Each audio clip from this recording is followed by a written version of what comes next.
নিজের বুদ্ধিতে ফকির হওয়া ভালো, অন্যের বুদ্ধিতে রাজা হওয়া ভালো না। কারণ নিজের বুদ্ধিতে যখন আপনি বিপদে পড়বেন তখন নিজের মনকে আপনি সান্ত্বনা দিতে পারবেন, ঠিক আছে আমার বুদ্ধিতে না হয় হয়েছে, কিন্তু যখন অন্য কারো বুদ্ধি শুনে যখন বিপদে পড়বেন তখন মনে হবে, আফসোস হবে যে কেন তার কথাটা শুনলাম, নিজের বুদ্ধিটা কেন কাজে লাগালাম না। হ্যালো এভরিওয়ান, আসসালামু আলাইকুম। সকালে আজকে দুপুরের জন্য রান্না বান্না শুরু করে দিয়েছি। আজকে হচ্ছে লাউ ডাল রান্না করব। লাউ আনলে দেখা যায় চিংড়ি মাছ দিয়ে রান্না করে বাকি অর্ধেকটা রেখে দেয় ডাল দিয়ে রান্না করার জন্য।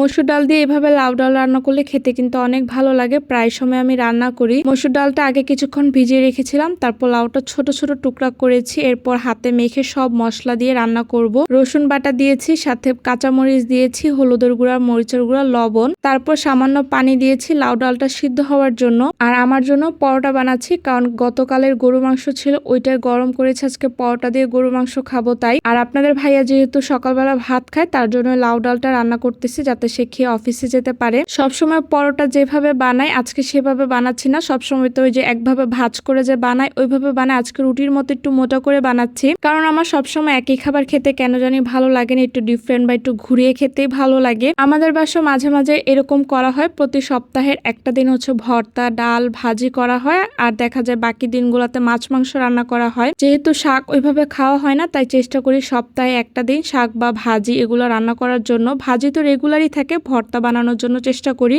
ওই দিন আর কোনো মাছ মাংস রান্না করি না, তো আজকে হচ্ছে সে একটা দিন। পরোটাগুলো ভালো করে ভেজে নিলাম মচমচা করে, আর এখন গরু মাংসটা গরম করে নিয়েছি। আমার কাছে কেন জানি গরু মাংস যেদিন রান্না করি তার থেকে পরের দিন খেতে বেশি ভালো লাগে। মাংসে একদম ঝোল থাকে না, সাথে মাখা মাখা থাকে, যার কারণে পরোটা দিয়ে এভাবে সকালবেলা গরু মাংস খেতে কিন্তু আমার অনেক ভালো লাগে। এই তো সকালবেলা আমি নাস্তা করে নিলাম, তারপর আমি সায়ানকেও খাইয়ে দিয়েছি। এখন হচ্ছে আমার ডালটাও হয়ে গিয়েছে। ডালে এখন সম্বার দিব পেঁয়াজ আর রসুন কুচি দিয়ে। তো এই তো আমি তেলের মধ্যে হচ্ছে প্যানে পেঁয়াজ আর রসুন কুচিটা ভালো করে ভেজে নিব। ডাল রান্না করলে ডালের টেস্টটা হচ্ছে বেড়ে যায় সম্বারের কারণে, কিন্তু আমাদের বাসায় আবার পাঁচ ফোড়ন বা ভাজা জিরা সম্বার দিলে খেতে চায় না, আপনাদের ভাই আবার পছন্দ করে না, যার কারণে সম্বারে পাঁচ ফোড়ন বা আস্ত জিরাটা দেওয়া হয় না। কিন্তু শুকনো মরিচ দিতে আজকে ভুলে গিয়েছিলাম, মাঝে মাঝে আমি সম্বারে একটু শুকনো মরিচও দিই, আলাদা একটা ফ্লেভার আসে, যার কারণে খেতে অনেক বেশি ভালো লাগে। গোটা জিরা, শুকনো মরিচ সবকিছুর ফ্লেভার অনেক স্ট্রং থাকে, যার কারণে ডালের টেস্টটা অনেক বেশি ভালো লাগে। আপনি যখন নিজের বুদ্ধিতে কোনো কিছু করবেন সেটা যদি খারাপও হয় তখন কিন্তু আপনার মনে